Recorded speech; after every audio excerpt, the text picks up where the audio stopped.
Luchadoras. Historia de mujeres que hicieron historia. Si la historia del papel de las mujeres ha sido silenciado a lo largo de la historia de la humanidad, más aún ha sido el de aquellas mujeres rebeldes, revolucionarias, que han luchado del lado de los explotados por intentar cambiar la sociedad.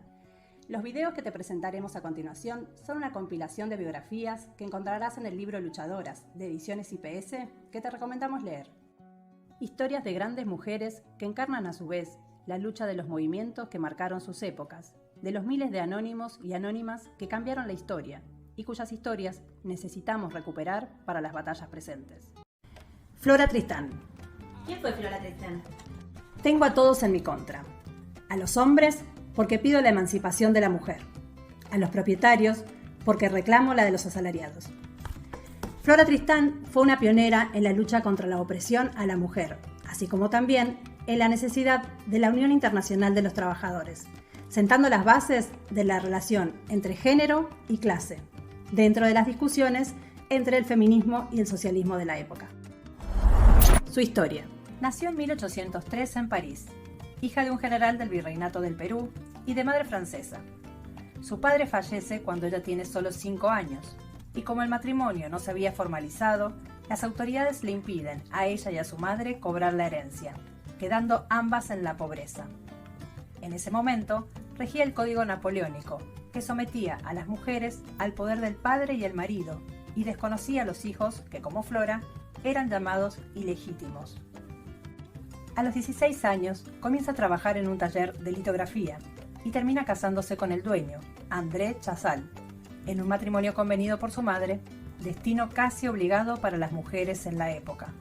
Una vez casada, sufre la violencia continua de su esposo, por lo que busca la manera de divorciarse, algo que la legislación patriarcal no permitía. Decide huir con sus hijos y empieza una larga pelea por la tenencia. Es rechazada y tratada de paria por su entorno. Solamente después de sufrir un disparo de su esposo en la vía pública, que casi le cuesta la vida, logra conseguir el divorcio. Flora reconoce en su propia historia de opresión la realidad que viven la gran mayoría de las mujeres. Un viaje al lejano Perú.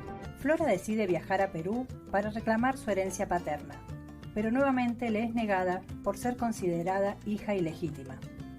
Durante este viaje, queda impactada por las condiciones de desigualdad de la sociedad peruana, pero también por la fortaleza de las mujeres originarias.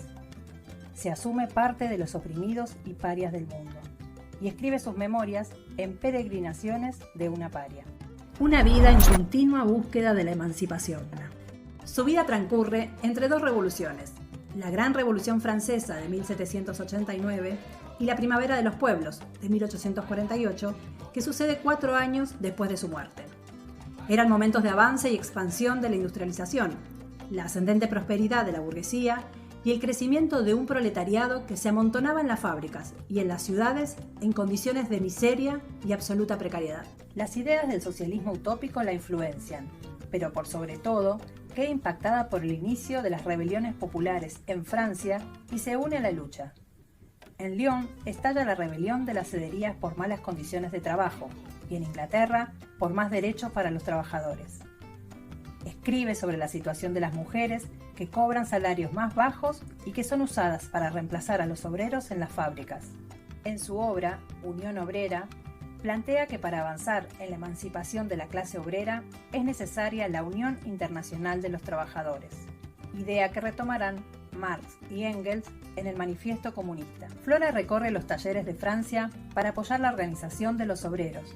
Se concentra en los que no saben leer y los que no tienen tiempo de leer. Los trabajadores la reciben y se amontonan para escucharla.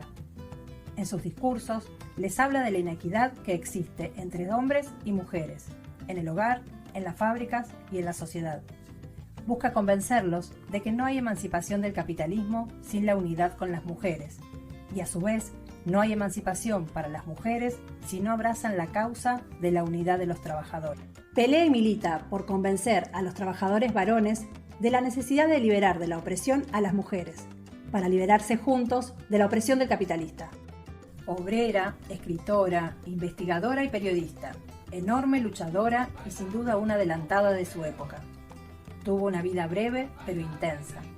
podés encontrar una antología de su obra en el libro Flora Tristán, El martillo y la rosa de Ediciones IPS, que te recomendamos leer.